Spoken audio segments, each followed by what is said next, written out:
কিছু ব্যক্তির জীবনে এমন একটি চরিত্র থাকে যা শিক্ষা, সততা ও দিনদারিত্বের উপর ভিত্তি করে গড়ে ওঠে।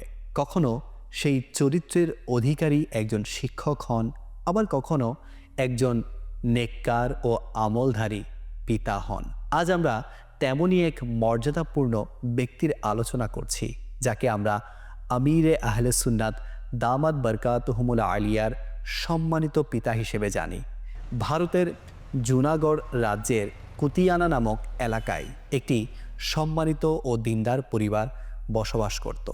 সেই পরিবারেরই উজ্জ্বল সন্তান ছিলেন হাজি আব্দুর রহমান ইবনে আব্দুর রহিম রহমতুল্লাহি তাআলা আলাইহি। তার জন্ম 1908 সালে। সরলতা, তাকওয়া এবং সুন্নাতের প্রতি ভালোবাসা ছিল তার ব্যক্তিত্বের উজ্জ্বল বৈশিষ্ট্য হল তিনি ছিলেন অত্যন্ত সাধাসিধে, পরহেজগার ও উত্তম চরিত্রের অধিকারী।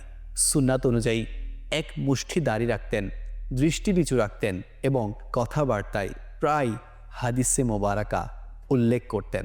1947 সালে ভারত উপমহাদেশ বিভক্ত হওয়ার পর তিনি সপরিবার হিজরতের সিদ্ধান্ত নেন।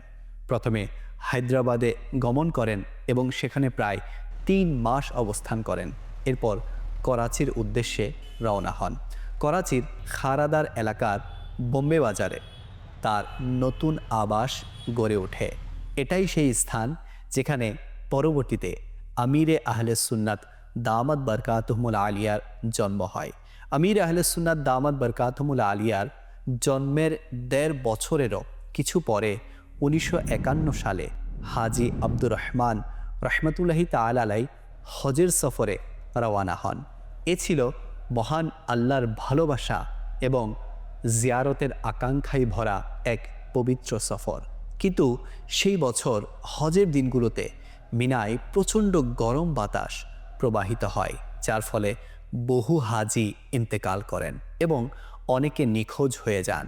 হাজি আব্দুর রহমান রহমতুল্লাহি তাআলা আলাইহিও নিখোঁজদের অন্তর্ভুক্ত ছিলেন।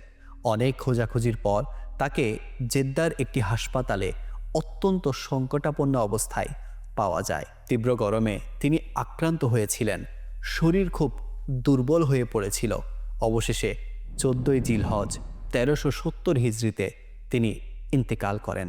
তাকে জেদ্দা শরীফের একটি কবরস্থানে দাফন করা হয়। আল্লাহ পাক তার মাগফিরাত দান করুক এবং তাকে নিজের রহমতের ছায়ায় স্থান দান করুন। আমিন।